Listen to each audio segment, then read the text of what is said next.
The humid darkness presses against Sergeant Frank Few's skin as he peers across the Tanaru River through the suffocating Guadalcanal night. His half-Cherokee instincts scream warnings that something terrible approaches. Behind Japanese lines, 900 elite soldiers prepare for what they believe will be their easiest victory yet. August 21st, 1942. The air hangs thick enough to drink. Colonel Echeki studies American positions through field glasses that fog repeatedly in the oppressive heat. Sweat pools beneath his uniform collar. His ancestral sword weighs familiar against his hip. These Americans will break just like all the others. 6 months of Pacific conquest proves Japanese superiority. Wake Island fell. Guam surrendered. The Philippines crumbled. Wherever the rising sun appears, American forces flee or surrender. Lieutenant Furukawa crawls through mud that clings like paste. His whisper barely cuts through jungle sounds. The men await your orders, Honorable Colonel. Henderson Field will fly Japanese colors before dawn breaks. Cigarette glows flicker across the dark water. American sentries smoke carelessly in their foxholes. Such weakness disgusts Echeki. His lip curls watching this undisciplined display. Factory workers and farm boys pretending at soldiering. Intelligence reports confirm his beliefs. Soft civilians who enlisted after Pearl Harbor. Barely 8 months separates them from Bushido's razor edge. They'll shatter at the first banzai cry. Every previous engagement proves this truth. But something feels different in this jungle darkness. The shadows seem deeper, more alive. Strange bird calls echo from canopy heights. The very air pulses with hidden menace. Battlefield nerves. Nothing more. Echeki shakes off the sensation. 3 campaigns without a single defeat speak louder than jungle whispers. His fingers trace ancient characters etched in katana steel. Honor in death. Victory in life. His grandfather carried these words through the Russo-Japanese War. They've never failed the Echeki bloodline. Tonight, they'll carve paths through American flesh and restore imperial honor to these cursed islands. Signal the attack begins in 1 hour. Tell them no prisoners survive. These Americans must learn the cost of defying Divine Emperor. As Furukawa slithers away with orders, Echeki takes final observations through his glasses. American positions appear almost casual. Too casual for professional soldiers.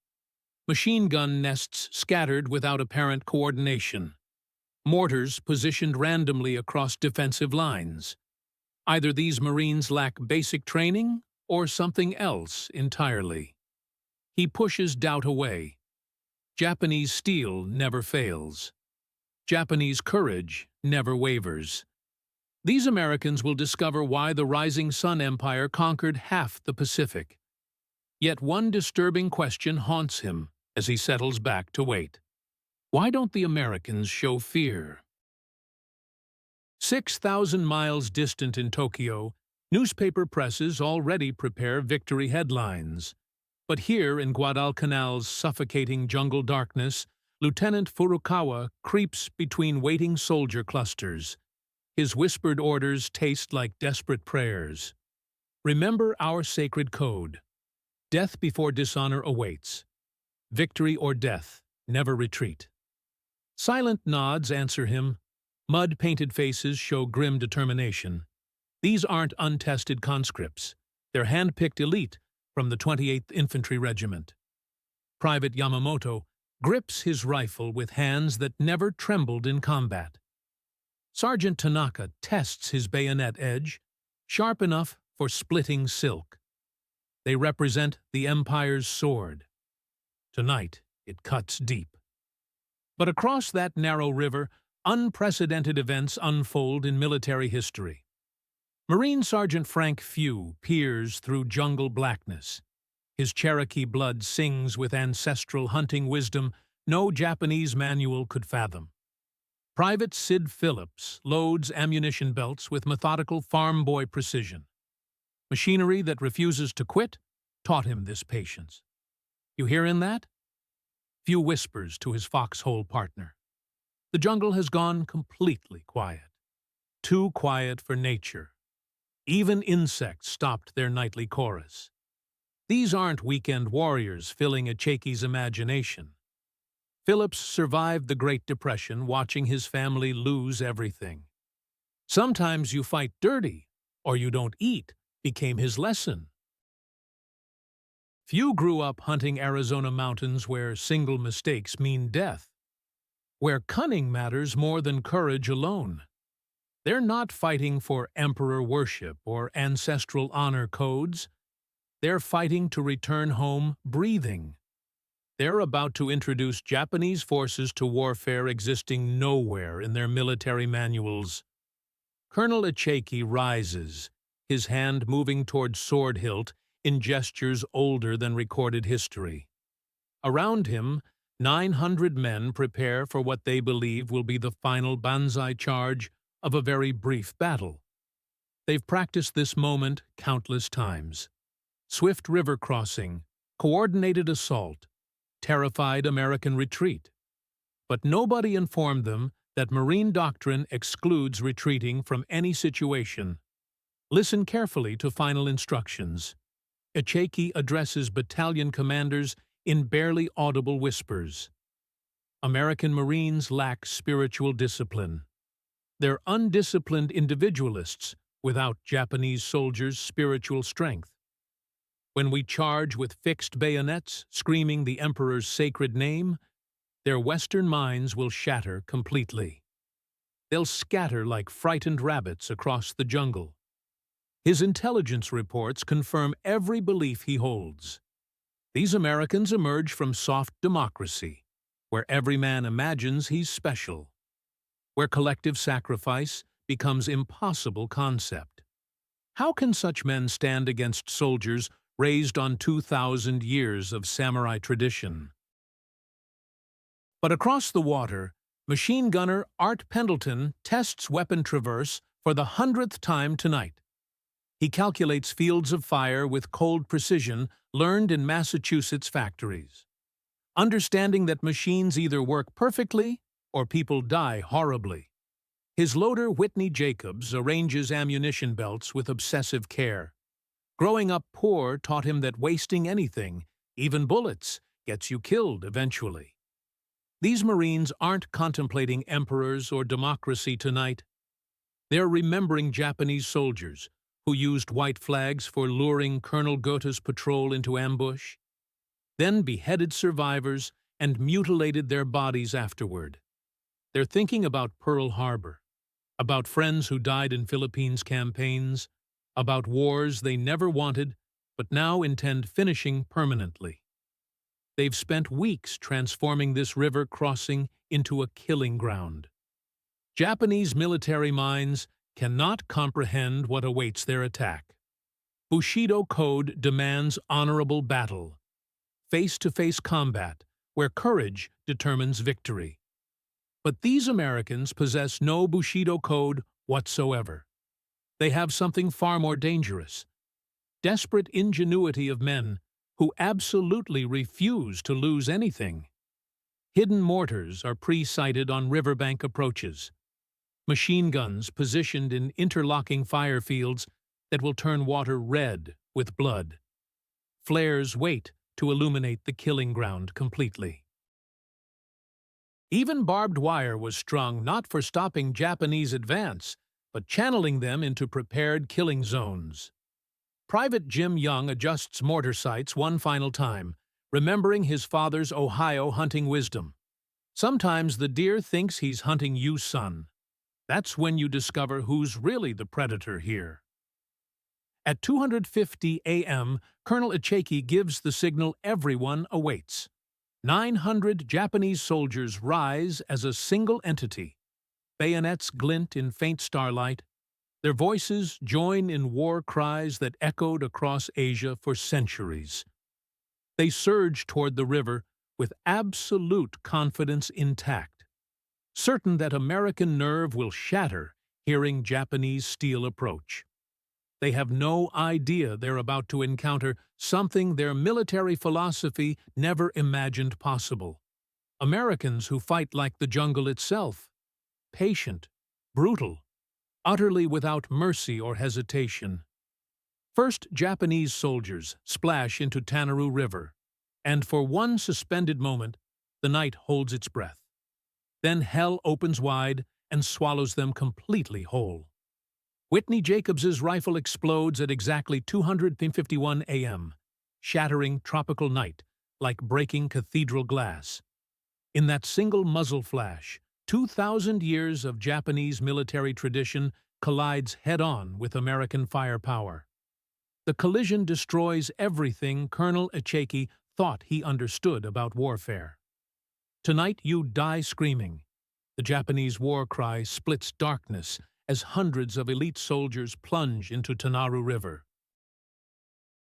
Bayonets gleam like silver lightning strikes. They expect American retreat and surrender. Instead, they discover something existing nowhere in their military manuals. They encounter Marines who fight like jungle predators. Art Pendleton's machine gun erupts first, its muzzle flash painting riverbank in strobing orange hellfire.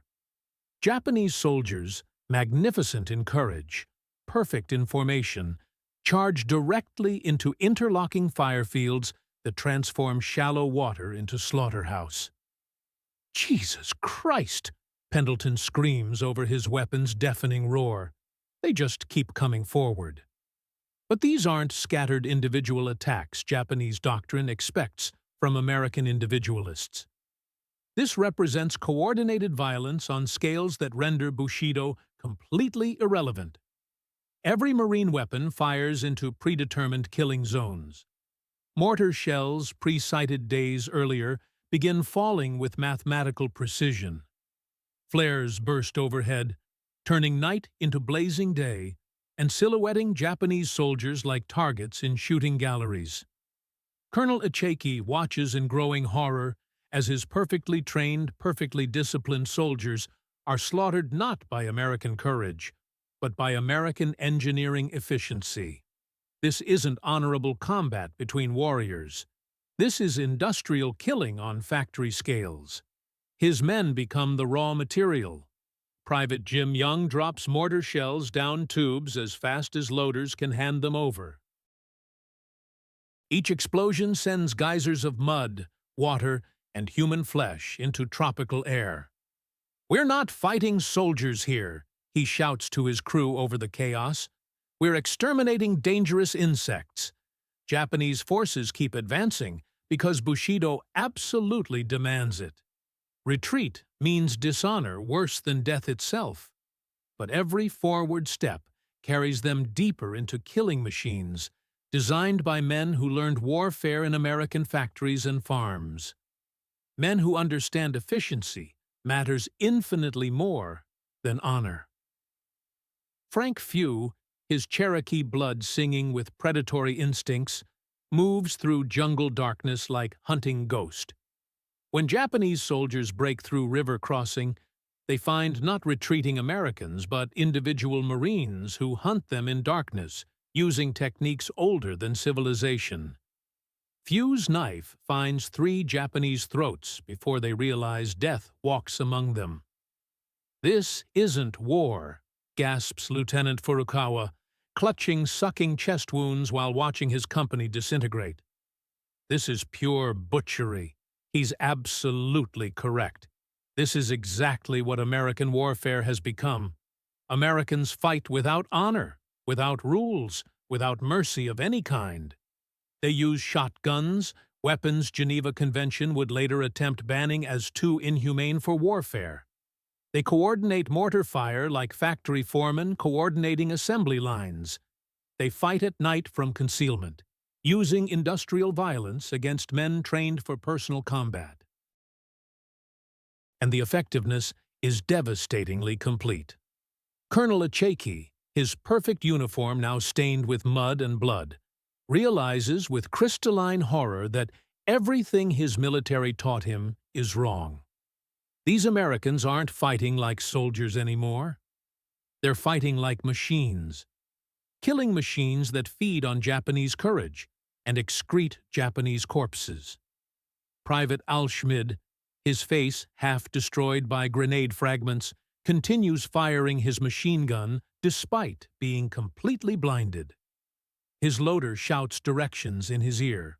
Left, left, more left. Now fire the weapon. The gun chatters endlessly, cutting down Japanese soldiers who die with perfect honor and perfect futility. They're tangled in the wire, screams Corporal Johnny Rivers, watching Japanese soldiers tangle themselves in barbed wire that channels them directly into his gun's kill zone. His machine gun fires until barrel glows red hot, until water jacket boils, until the weapon itself begins melting from sustained fire. This is the moment when Japanese military philosophy meets American industrial capacity head-on. Philosophy loses completely. Japanese soldiers fight magnificently tonight. They charge into machine gun fire without flinching once. They leap over comrades' bodies and charge again immediately. They scream the Emperor's name as bullets tear them apart. Their courage is absolute. Their discipline perfect. Their honor unquestionable by any standard. And it means absolutely nothing, because Americans aren't fighting for honor. They're fighting to win at any cost. Winning means killing every Japanese soldier in the most efficient way possible. Sid Phillips watches through mortar sights as Japanese soldiers, boys his own age from farms and cities thousands of miles away, are blown apart by American explosives. He feels no honor, no glory, no satisfaction. Just grim determination of a farm boy who understands sometimes you kill what's trying to kill you. The river runs red with blood. Japanese bodies pile 3 and 4 deep in shallow water. American weapons never stop firing. Machine guns, mortars, rifles, shotguns, all firing in coordinated symphony of destruction that turns elite Japanese soldiers into scattered meat. At 4:17 a.m., Colonel Icheki commits seppuku in jungle solitude.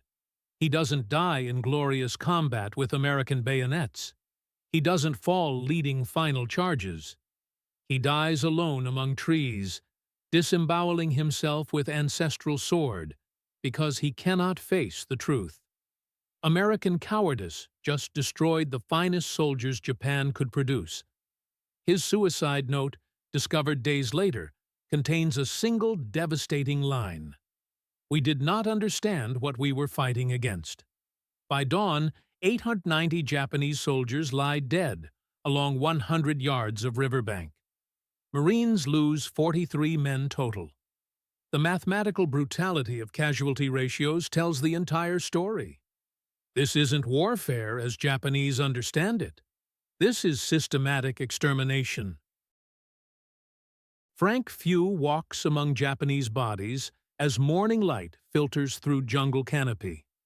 Many dead soldiers are younger than he is. Their uniforms remain neat, equipment perfect, weapons clean. They died like heroes from different centuries, killed by men from the next one entirely. Private Phillips stares at a Japanese soldier who can't be more than 17 years old. His hand still clutches a photograph of what must be family. The boy's eyes are open, staring at nothing. Phillips realizes with sick certainty that this is modern warfare's true face. Not honor and glory, but efficient slaughter.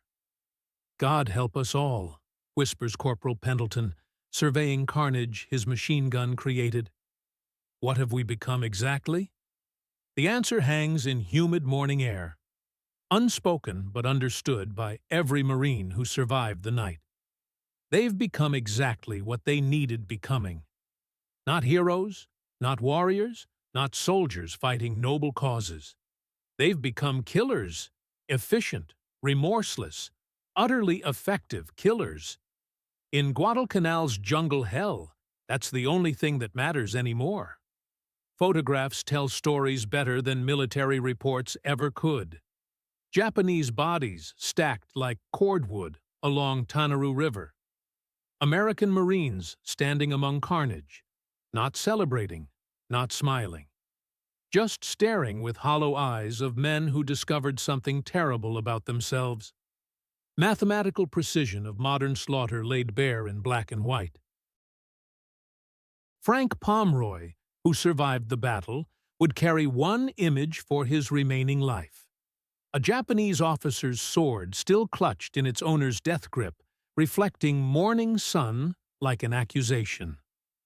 "We fought like animals," he wrote his sister back in Massachusetts. The worst part is, it worked perfectly. That letter captures psychological transformation Guadalcanal forced on American fighting men. They entered jungle as civilized soldiers, following honorable combat rules. They emerged as something else entirely. Men who understood winning matters more than honor.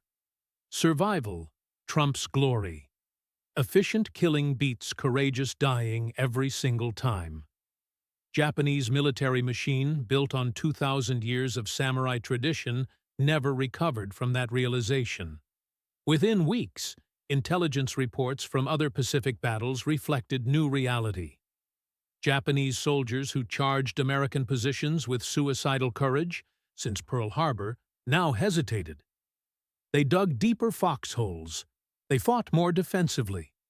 Terrifying confidence that carried them across Asia began cracking. Because word spreads quickly in any army. Americans weren't fighting like civilized soldiers anymore. They were fighting like jungle itself. Patient, brutal, utterly without mercy. Lieutenant Colonel Merritt Edson, who commanded Marines at what became Bloody Ridge, received a letter from captured Japanese officer that perfectly summarized American jungle tactics' psychological impact. "Your soldiers fight without honor, but they fight to win. We can no longer count on your weakness." That sentence represents one of military history's most important strategic shifts. For the first time since Pearl Harbor, Japanese commanders had to plan for American competence instead of American cowardice. They had to assume Marines would fight to last man instead of surrendering. They had to prepare for attrition battles instead of quick victories. Japan's entire Pacific strategy was built on quick victories exclusively. Ripple effects extended far beyond Guadalcanal.